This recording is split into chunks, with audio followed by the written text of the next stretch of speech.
So if you come to Uganda, you're gonna traverse the whole country without any incidents of feeling like someone is being racist. Instead, we love being around other races. We love hanging around other races. We want to be recognized with the foreign.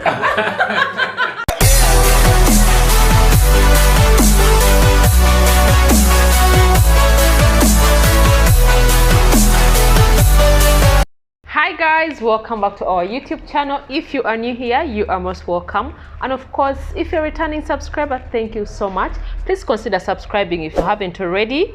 Yes, please subscribe because this is a channel for us, and also turn on your notification bells not to miss out on any uploads that we put up on this channel.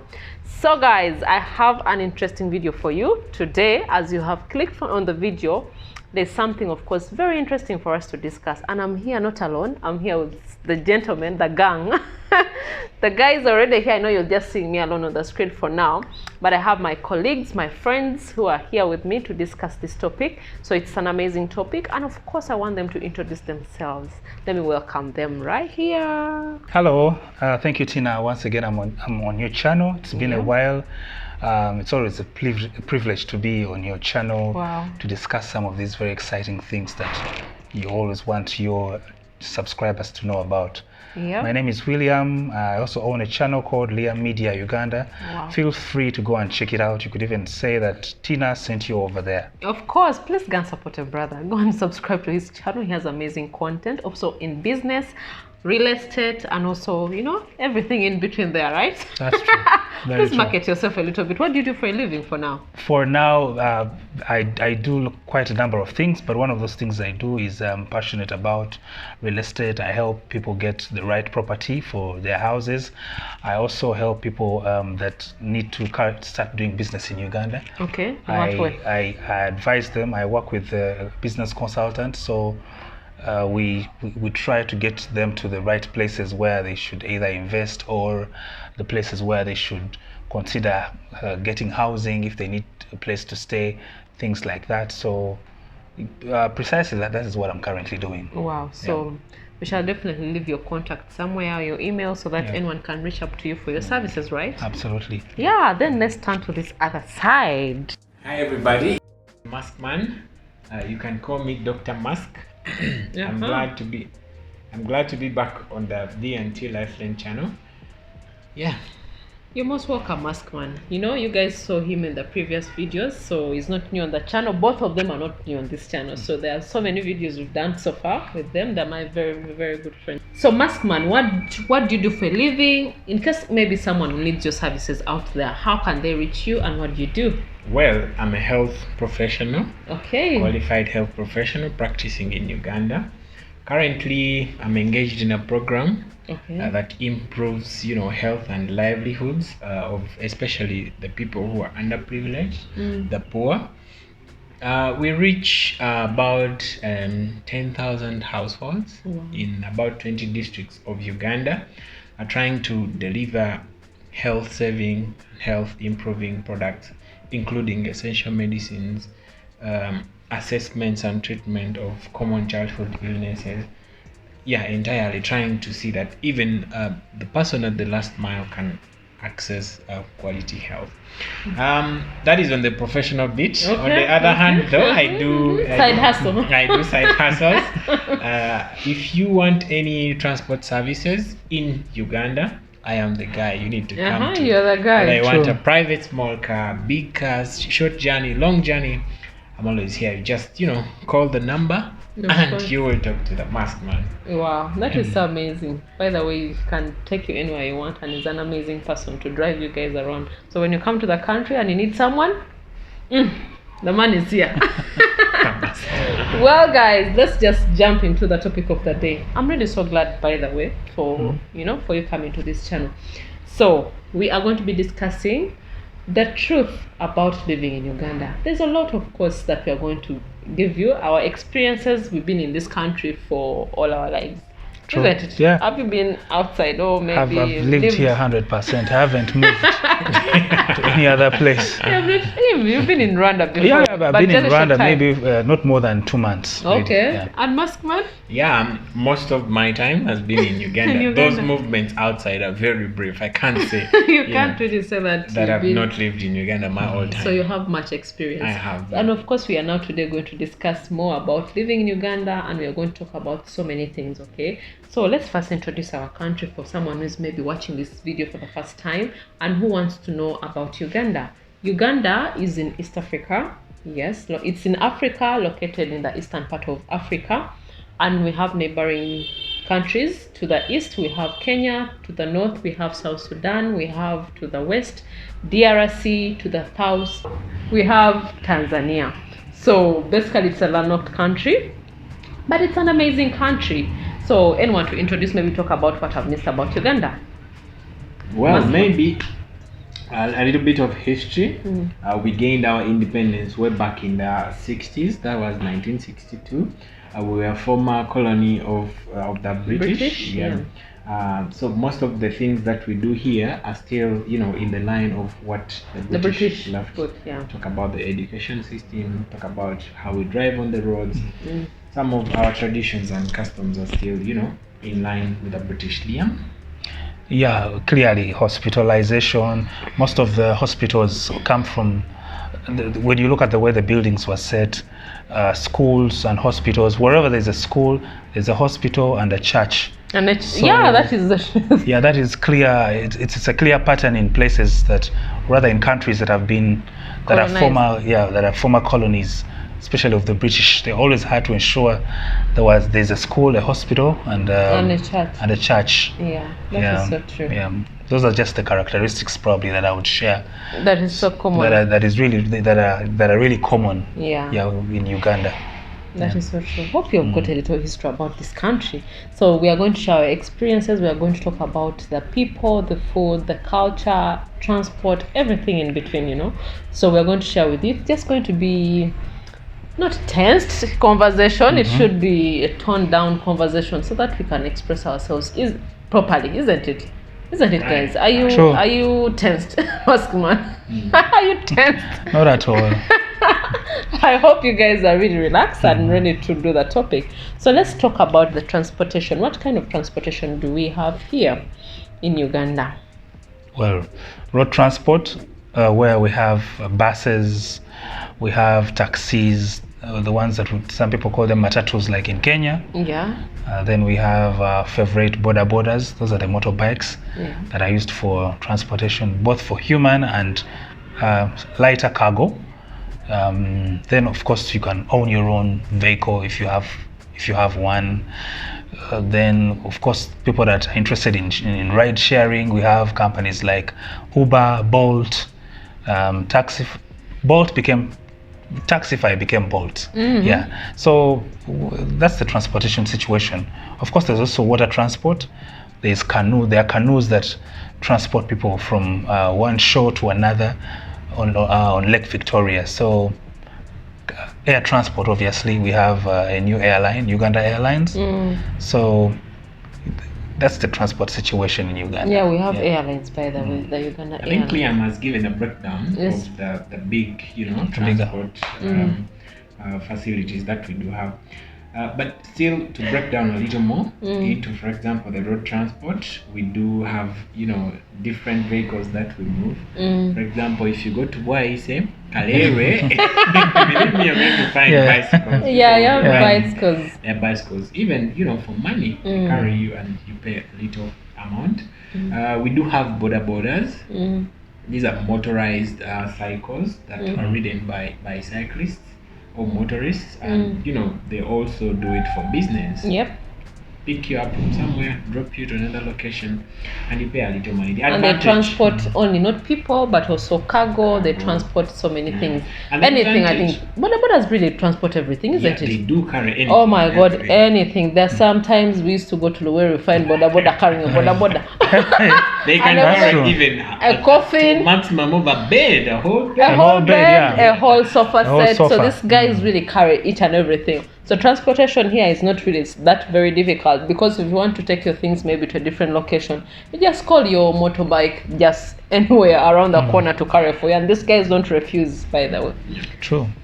So what I was saying is the beauty of those is that they are cheap. They are cheaper means that most people around can do it, can afford. He talked about the private people. Here we own private cars, but also there are also companies like he mentioned that do their enterprise in transporting people. Yeah. So where you hire a private car through a company or from an individual. Individuals sure. as well, like Maskman, who own their rides, and you can just call them and they take you around. The ones we call special hires. Yeah, special hire.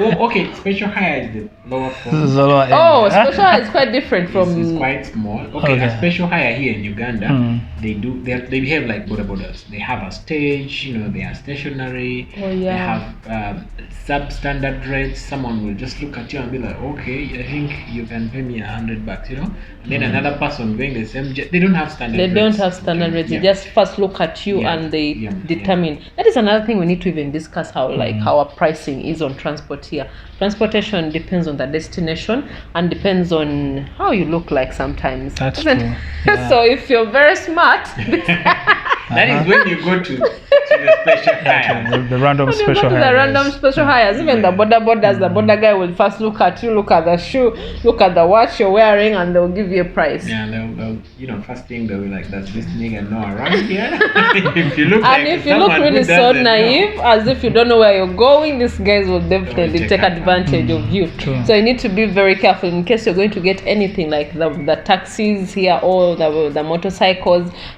Be sure of where you're going. Even if you don't know, at least act like you know the place. Okay, so that these guys do not cheat you. That is one advice I would tell you. Please go on.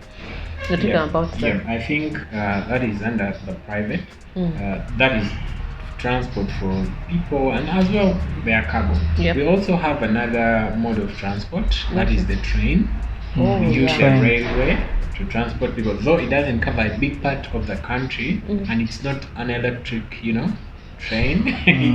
If you come here and you want to go in our using our train, oh my god, it's not as fast, and I think it's only one route. It's the one, we still use the standard gauge railway, similar to what our colonies used to. The colony, after, pre-industrialization. That is the type we still use. So it's not really the best for cargo, but customized to accommodate people. Yeah, which is really so cheap. I think it's really cheap. Have you ever used it? I haven't used it. Like the one started by Vanderbilt. Really?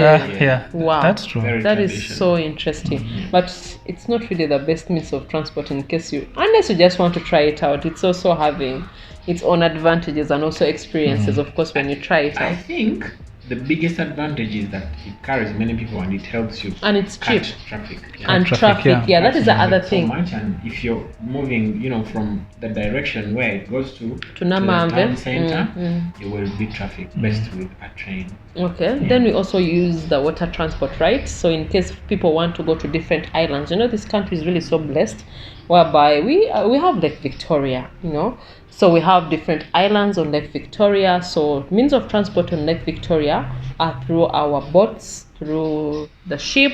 We have the ship, isn't it? Which ship is that? The ferry. The ferry? Yeah. MV Kalangala. MV Kalangala. MV Kalangala. Then Vanessa. Vanessa is which one? Docks at Entebbe and Kalangala. I think Vanessa is a ferry. It's a ferry, But it's a smaller one. It's the one they use for tourists. For the tourists. That is you call it Vanessa? Yeah, it's a recent. It's a very recent one. Yeah, which is really so modernized and very nice. Modernized, you can enjoy a cruise. I know. On our water. We do have those, facilities here. Yeah, but mostly for the tourists, not really. But even for the fisher guys when they are coming from the island, what do they use? They use the normal boats. They have their smaller canoes, but of course there are those bigger boats. It could be a canoe, but then they build it in such a way that it's big enough and safe, and it can as well accommodate lots of people. Okay. So literally, it becomes like a vessel for transportation. Okay. Purely for people crossing from one island to another. Yeah. Wow, that is so interesting. Then I think that is it for transportation. Which other means do we use here? Because we have water, road, and air. Of course, we have our Uganda Airlines. That is Uganda Airlines, yeah. We have how many planes so far? Do you know, like 3? The Bombardier. There's supposed to be 4 of them. I think the last 2 showed up. They were delivered finally. So we have 2. We have 4 rather. 4 of them. 4 planes. Really? Wow, that is amazing. Planes, yeah. And we have 1 airport, I think. Of course, we have airfields in other districts where smaller aircraft can land. Yeah. Another thing you need like to Sorority, know. that's where. Yeah, Sorority. What is that? Is it flying school? Yes. Sorority flying school. So in case you want maybe is it only for tourists or the army who use the airlines within like the domestic?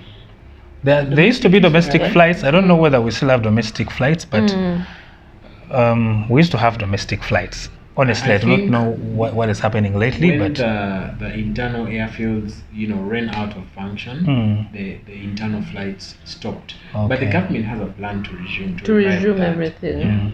But for now, the domestic flights are not really common. That's what I should say. In case you can correct us, if in case that is your department, please correct your people. But that is it basically for transportation, isn't it? Yeah. Is there anything we think we have missed out on transportation? Obviously, you can ride your bike if you have a small bike. That is a bicycle. We have bicycle lanes, especially on our new roads like the northern bypass or southern bypass. There are lanes for cyclists. Okay. So you can ride your bike and get wherever you want to go. However, you have to be extremely careful.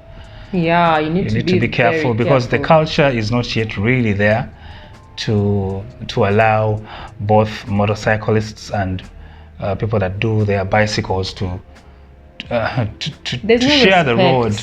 Yeah, there seems to be a lot of indiscipline by some. Yeah, that is so true. By a couple of people that haven't really appreciated the need to live together, to share the resources we have. They don't respect because people on the road are really so crazy. And by the way, thanks for bringing that point up. It doesn't only stop. The limit is not to the borders or even the bicycles. Even when you're driving your personal car, most people here do the offensive driving.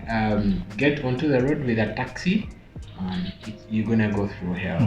Get on a road with there are spots at the traffic lights. Have you noticed what happens there? It is too much congestion of motorcycles. Sometimes they start and you feel like it's a bee migration happening because everyone is trying to find their way out. So in general, the behavior of road use here is more of offensive than defensive. Wow. And if you're extremely careful on the roads, you might actually make a mistake because everybody on the other side tends to be in a rush. So somehow you find yourself assimilating in the mix. You sort of find yourself doing what you shouldn't have done because somebody is probably squeezing you from the side they shouldn't come through. So you have to find your way. I have a friend who taught me a technique of how to dodge that in Uganda. How? The best way to survive that, to escape, is you pretend that you're not seeing. You're not seeing? Look away, go. Oh my God, that is so common. Looking away. Drivers here and motorists have a tendency of looking into your eyes to check whether they are going, and then they will offend you in any way that they do. But sometimes if you pretend you're not seeing, believe me, there will be hell. That is so true. And if it's your first time driving within the city center, most especially, you need to be very, very careful. People here do not respect the traffic rules most of the time. Of course, the traffic lights are there on so many junctions, but most people do not respect them, especially the motorists do not respect the traffic lights. So you need to watch out for everyone on the road because you will never know. These border guys will definitely come in front of you, will come on the side. So if you're just driving for the first time, watch out for the people on the road. You need to, that is just the technique for you to, till you get used to the whole situation, the whole norm, how people drive here. But it's really very crazy. So in case you're coming and you want to drive yourself, at least get someone to help you drive around for at least a week or two so that you can familiarize yourself with how the situation is, how the motorists ride, how the people drive here as well, so that you can be safe. Because if you don't, you definitely knock so many guys because these guys are uncontrollable. They can't. That is so true. So you need to be very, very careful. I hope that is true. Yeah, that is very true, especially for people who want to drive, your private cars. Owning a private car here is okay and very quite easy, but putting that car on the road to drive is so challenging. Like, for example, here we do the left hand, drive. We keep left, and if you come from a country that is a keep right, you will not be able, to go through our streets. The second thing is the directions. If you're new to a country, the directions will be a challenge. Even when you use a Google map, come to Uganda and you appreciate that sometimes the Google map will take you different places. Different place. I don't know what really happens with our Google Maps. Yeah, so I think your advice is really good. If you come in here, first time you want to drive, it is okay to drive, but best if you first go through the experience with someone, with the local, the local driver. And as you gain the experience, even when you begin to drive, I don't encourage you to be alone in the car. Yeah. Because any slight offense here, people are not as understanding. Oh my God, that's another thing. Yeah, they might even do mob to you, especially if you get into an incident with a border cyclist. Yeah. Before you know it, everyone will come to you. They will surround your car. They will do anything. They can even vandalize it. So it is best that you ride with someone who is experienced. Yeah. Wow, that is amazing. At least you've learned something from that bit of transportation. In case you want to hire your car, you want to drive yourself. So at least you know something about how it is here. Let's go to the next point, guys. Let's talk about the people of Uganda. If maybe someone is coming for the first time, how are Ugandans in general? Ugandans are very friendly. They're always willing to help. If you ask for directions, they're quick to help you. Even though you have probably a very strong accent and they don't seem to understand what you're saying, they'll endeavor to, at least they'll call somebody else that to interpret amongst their peers.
So the guys who were passing by were all stopping. They were really so concerned to find out what the problem was.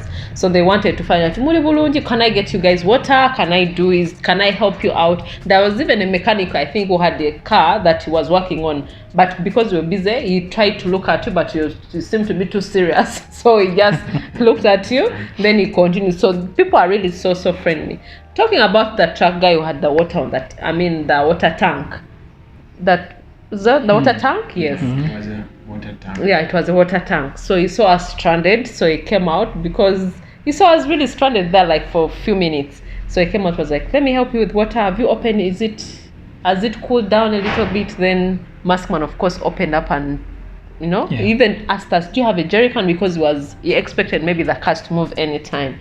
So that at least if maybe it has cooled, then we shall be able to pour the water. So the hospitality here is just more than anything. If you're moving anywhere and you get maybe any problem along the road, people will stop. They will not leave you stranded. Borders most especially. If you're to just move on the road and maybe your fuel gets done on the road, the guys will come and help. Like, people will not leave you to be stranded. They are struggling with your car, struggling with anything. Even if you maybe fainted on the road, people will come and take you maybe somewhere to a nearby clinic or anything. Like, here people really help. That's what I should say. Absolutely. Actually, in case of an accident, before we dial 911, we are lifting you to a nearby clinic. First aid.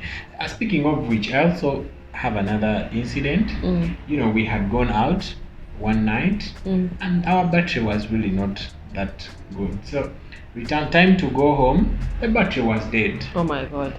There was about 2 cars remaining in the parking lot. And you know what? One of the drivers, as he was going, he noticed there was a problem with us. So he quickly asked how he could help. And we had our jumpers, the guy helped us, and quickly we got off the road. There's also another gentleman I found. I was driving along, the road. His battery, I hope, had died. But believe me, there's another driver who was going the opposite direction. Immediately, he sensed there was someone on the roadside. He drove straight in front of the other car and asked him, is your battery dead? You need to be charged. Yeah. So that is the kind of hospitality here. Someone will help you without even you asking them. True. And of course, they don't expect much. It's you to just show appreciation to them. That is what I've seen most of. A small tip or something just to help them. They don't really mind so much, but at least they have that pride of helping others. And when they tell, I helped the other person, I'm the one who was there. So that is the pride Ugandans really have always when they're talking amongst their peers, when talking to people. I helped them. Like, that is just pride amongst us. So helping is just something inborn. That's what I should say in Ugandans. True. So Ugandan people are very hospitable, like William said already. And Ugandans, how are we generally? I think we're people who we are in nature soft spoken. Yeah. Many Ugandans are people who speak with. We are very soft, isn't that? That's true. That's true. Yeah. We're very soft spoken, except there is always exceptions. Of course, we have different tribes in this country. Another thing you need to know about Uganda has different cultures, different tribes, of course, different regions. So we have different regions like the Western, Eastern, Northern, Central. Yeah, that's what we majorly have. So we are soft spoken, yes, but when you go to the Western bit of it, there's a particular tribe whereby for them, no jokes, like the Bachiga. That's true. For them, they're straight up people. They are assertive. Very assertive. Very assertive. True. But that is not like for everybody in the country. But that is just to a smaller extent, because that is who they are. That is their tribe. And it's very interesting, Ugandans, with all the different tribes that we have in this country, we are united. I've not seen so much tribalism in this country. It is there to a smaller extent, but I think it's not to an extent that it's really hostile, that most people are really affected. That's what I should say. Yeah, it's not, we don't have anything like tribalism. We wouldn't call it that. Really, we would simply know that. We love making fun of people, but not in a bad way. Not in a bad way, but we recognize that so and so is from the north, south, central, wherever it is, but we don't really get into the whole racism, tribalism sort of thing, and dwell on it to the extent that maybe it is in the news and everywhere. Annoying, too much. It is not a thing here. Tribalism, honestly, it's not a thing. It's not a thing, really. It's not really. Because there are lots of intermarriages, so exactly. It's very difficult to find somebody who is purely of a certain tribe. That is so true. Especially here in the central region, in Kampala and the central business districts, Kampala, Wachiso and Mukono. It's rare to find somebody that is purely a Muganda, because we believe predominantly in the central area there would be Baganda. Yeah. But then when you go to the younger families currently, many of them are mixed races. Yeah. So intermarriages are really very, very common. I think even racism is so low in Uganda. We have I've not had incidents of racism in Uganda. Anyone can come from any part of the world, and believe me, you will easily blend into the general population. Yeah, we don't have racism here. No matter your skin color, black or white, brown, we don't pay attention to that. We treat all people as humans rather not by how you look or where you come from. So if you come to Uganda, you're gonna traverse the whole country. Yeah. Without any incidents of feeling like someone is being racist. Yeah. Instead, we love being around other races. That is the controversial. Around other races. We want to be recognized with the foreigner.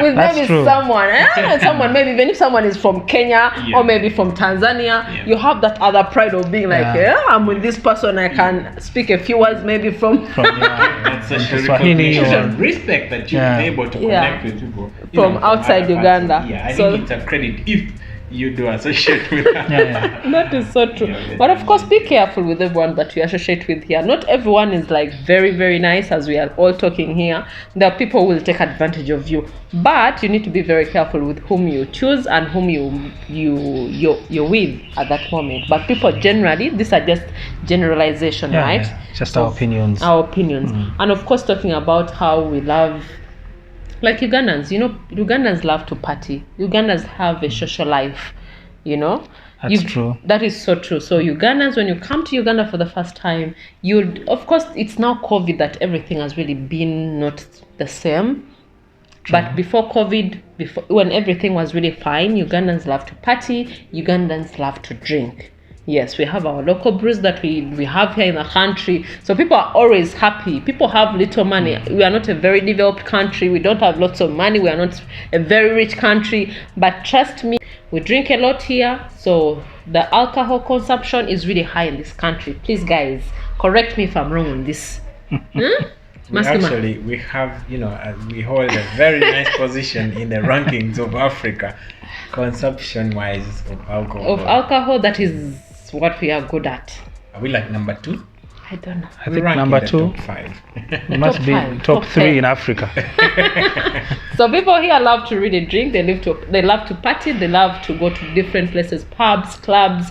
They're all over the place. Someone was asking me the other day when I was doing a live stream, like he wants to come to Uganda for the first time and was like, where will I go to party? Right now, you not go anywhere because of the lockdown. But if everything normalizes, trust me, you'll definitely have to go to different places that you'll be able to party from. That's what I should really say. Absolutely, you'll be able to go wherever you want to go. If it's to go to the islands, boat cruises will obviously resume. House parties. I mean, Ugandans love to party. To party so much. I think it's because 77% of Ugandans are youth. So they are not yet into that whole seriousness of life. Many of them want to experience these pleasures of the world. So trust me, for Ugandan doesn't have the money, they would keep some money for it. A Ugandan will tell you, I'm so broke. You ask for money, I'm so broke. You see people in town struggling, working so hard, but later in the evening, weekends. My life. That's true. You see people sweating, you see people as if they don't have anything to eat for that day, but later in the evening, the streets become busy. Then you wonder, why do people get all this money? You remember how December, like most people spend lots of money in December holidays because that is the time to spend, to shop for Christmas, shop for the holidays. So after like Christmas, after maybe fast, people are broke. But trust me, bars are open. Then you wonder, where do they get their money? They've kept something for going at least to the bar, going to eat something nice. They love a good life. So when you come here, be ready for that. Be ready to see all that. In Uganda, you need to be extremely careful. It's very rare for you to fall into bandits or thugs on the street. People are... Of course, you have to walk within. You need to go in certain places at the right time. There are places that are no-go areas, like the slums. So, but if you're in the right spaces, it's very rare that you'll find maybe a biker or somebody on a motorcycle grabbing your bag and running off. That is really, I would say it's very, very rare. And we have security cameras that are working, and they're working everywhere. They can be looked, they can be traced and brought to book. That is so true. I also think working with Ugandans, easy, not easy. It's a yes and no. Why is it a yes? If you are used, to the nature of the people around in Uganda, you know how to go around them and get what you want from them. It is easy. But if you're new in Uganda and you don't know our ways, our professionalism is really low in general. Well, there are people who are very professional, respect, but the majority, in my own opinion, we are not as professional. Yeah. So if you are someone who comes from a very professional environment, it is going to be very hard for you to work with us, right from timekeeping, telling you where our abilities end. I will tell you, you may want something, for example, a construction company. There are of course professionals and the non-professionals. Yeah, the non-professional will divert you, telling you, I can do that for cheap. Of course. And at the end of the day, the quality of work they're going to give you, it's not worth it. You end up, the saying, cheap things are expensive to pass. So it really is dependent on how you have learned to relate with us. If you have mastered that art, you will get everything easily from a Ugandan. But if you are new, you don't know much about that, it will be very hard for you to learn and to work with us for those reasons. That is so true. Thank you so much, gentlemen. Thank you so much, Maskman. Thank you so much, William. Let's go to something else. I think this is going to be our last point, because we are tackling almost everything in just 3 points. So let's talk about the food. Yes, when you're coming to this country, food is something that we really love. Ugandans love their food. We are so proud of our foods, and foods are different in different regions. Like we told you earlier on, Uganda has diversity in culture, different tribes, and also of course the food. So the food is quite different when you come to central Uganda, that is in Kampala, the city center. Of course, this is the Buganda region. They have their staples. We have different staples in our country. When you come to Buganda, the staple is matoke and what? Matoke, groundnuts. Then they have luombo stuff. They have different kinds. Then when you go to eastern Uganda, you'll be able to get the millet bread, you'll be able to get cassava, you'll be able to get something quite different. When you go to the north, it's also different. So food here, I should say, it's something that we have pride in, because we grow our own food. So we don't majorly even import food from other countries. And the culture here is we love to eat what we have grown. If you're to get maybe things that are packed, that are tinned, we term them unhealthy. And growing up, you're always told that food is not healthy for you. That's why I realize that when you come to Uganda, you definitely have a certain size of people, because we don't have obesity in most cases here because of the organic food that we have in this country. Please, guys, help me. Food. Before the food, I prefer to speak about the vegetables and fruits. Obviously, we have the best pineapples in the world. So you need to try the pineapples. The pineapples, the best. The passion fruit, the bananas, really, the mangoes. All the regions have their different types of dishes that they prefer. We are blessed to have a lake, a freshwater lake, and mostly we have fresh fish. Of course, you'd find smoked fish, because if the harvest was huge, if the catch was big, then you'll realize there are lots of smoked fish on the market. So there's also bits of that. So I guess we're really doing fine in that area. So, and I know majority of the foreigners that come here, they love matoke. They love the matoke. They love matoke. Maybe you need to try the local food. The local foods. Because we have both the local, then we also have the fast foods, right? Because the fast food restaurants, if you go to these high-end places, you definitely get even international cuisines there. But in case you want to be local, because when you come to the country, why can't you go local? Well, guys, that's what we had for you today. We are just telling you, if you want part 2 of this video, please let us know in the comments down below. But I really appreciate these 2 gentlemen here who came around to at least have a discussion with us and also share ideas on the truth about living in Uganda, because these are just general points that we put out there. So if you want part 2, there's a lot we can talk about this country. We can talk about Uganda the whole day and night and tomorrow and the other day. So Uganda is a very beautiful country. If you're willing to come here or maybe relocate, please feel free to come to this country. We have very nice things that you will definitely enjoy when you come in here. So guys, if you haven't already, please subscribe, turn on your notification bells so that you don't miss out. And also Leah Media, please advertise your channel. Yes, thank you, Tina, once again. Please hop by my channel, Leah Media Uganda. I talk about business in Uganda. I can guide you on how to get office space or even a place to live, or if you need any guidance on the types of business that you're probably dreaming of starting out here in Uganda. I'm your person. So please swing by and just say you came from Tina's channel, and I really love to hear that. Yeah, I'll be so happy when you say that, by the way. Please get subscribe.